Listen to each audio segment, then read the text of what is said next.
You know how much I hate talking about Greg Abbott. He's your favorite. He's not. I'm going to put a picture of him here. This is him after he just rolled over a 4-year-old Hispanic girl's foot.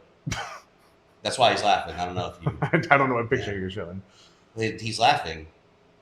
He's all happy. This picture? The one there in the middle of us? Yeah. Oh, okay. No, not the one you're actually pointing at. I was Like, you were sort of pointing in the right direction because it's going to be like here between us. But, you know what I mean? I can't see the picture. So this picture here, it's right there. Yeah, I know you can't see it. That's the thing. I edit. You just get to see it. But he's very happy, and he's very happy that he ran over a Mexican girl's foot. I'm sure. That's the point. I'm sure he is. That of course he would be. He signed a few new bills here in Texas, so obviously they're going to be really great for the people, right? No, they're not. They're not.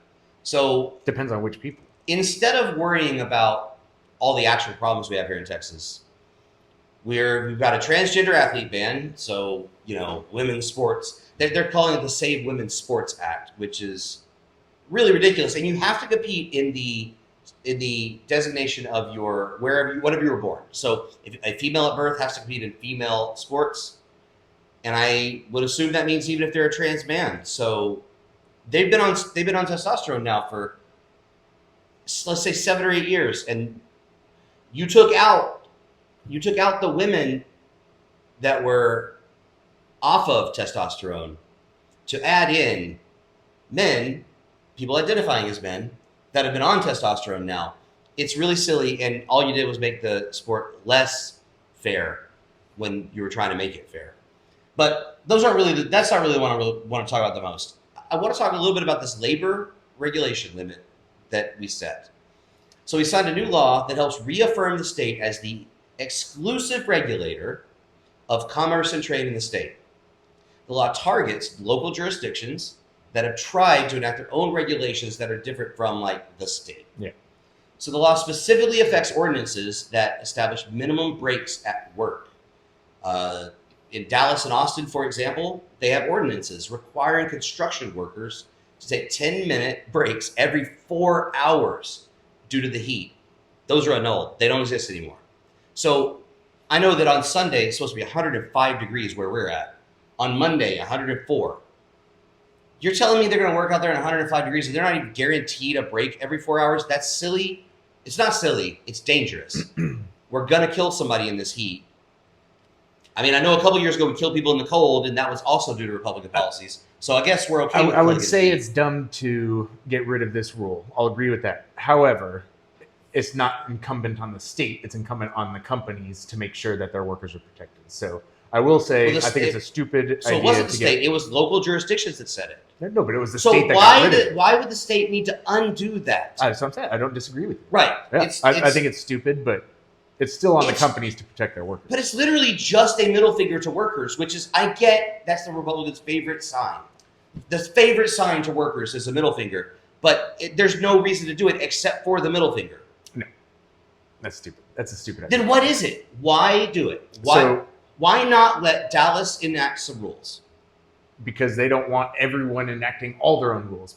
However, this is one that the Show state me where it's run rampant. Show me what they're protecting from. Because the truth is, there's not any examples of rules that they're getting rid of that matter. The only ones they're getting rid of are these ones that would help workers. Just like his recent bill that only allows him to overturn Harris County election results. He can just say Harris County was fake because they have over the population threshold. Yep. But they're the only county over the population threshold for that bill. For now. Because that's all he's doing is little culture war bullshit that mean nothing. All right, you didn't find anything useful in time. We're moving on. All right. So he also signed a bill that bans offices and programs that promote diversity, equity, and inclusion at public universities and colleges beginning in January of next year, or they lose all state funding. So we no longer are allowed to even have an office that would boost or be there to serve the diversity of your population, of your student population.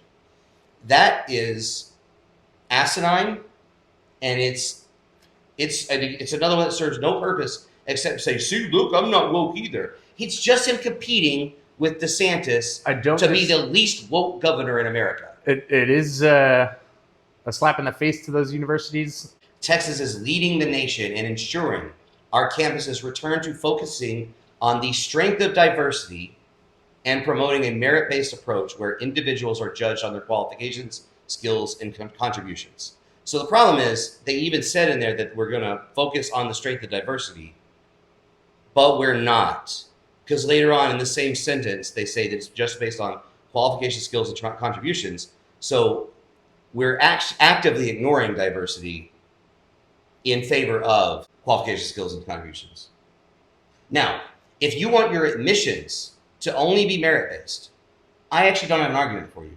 I'm not prepared to argue against it right now. I will say that we have put some population groups at disadvantages to try to get those same merits. However, at the very least, if you show me 2 test scores and one's higher than the other, I'm not going to call you a racist for taking the higher test score. Right. I'm not. What I will do is say, if you don't, all right, being colorblind is not actually the goal of civil rights. We have to acknowledge that we all exist and that we're coming together in a diverse culture. Being colorblind is actively the opposite of that. It's saying your race does not matter at all, and it just doesn't work that way. Color blindness is not the ultimate goal. Right. I would say the ultimate goal is to have a mesh of everything. That's right. All colors. That's called diversity. Which is happening. Right, except we're getting rid of the office that helps with that. Well, there was no office to begin with. They're No, yes, there are. Oh, yes, they do. That's why they're doing it. They definitely have DEI offices right now. There are DEI programs. I thought it was saying it was preemptively banning them somewhere. No. It's saying that like they're banned, but it doesn't happen until next year. Oh, okay. These schools definitely have DEI offices right now that they have to disband or they lose state funding. I guarantee you look up Texas A&M, you can find their DEI. Their argument is that the schools are favoring race over merit in most instances, and that DEI programs have not increased diversity. So if they're not actually increasing diversity, if they're not increasing the numbers, then what's the point of the office? So there are still things to do within a diverse population besides increasing the number. But the whole goal is to get that number up in those schools to increase It's not diversity. the only goal. So, not the only goal. No. So it's not. You could have, let's say you had, and in Texas this is a good example. So you could have a Muslim population on these campuses, and you do. Right. You have some students there that are Muslims, right? Mm-hmm. But currently, especially in Texas, and in other I would say especially Republican-dominated states, there is some heavy sentiment that will often keep their voices quiet. I would beg to differ. I would say most Republican states are very welcoming to any group of people. You go to those left-leaning states, those big cities. If you're not one of them, then you're excluded.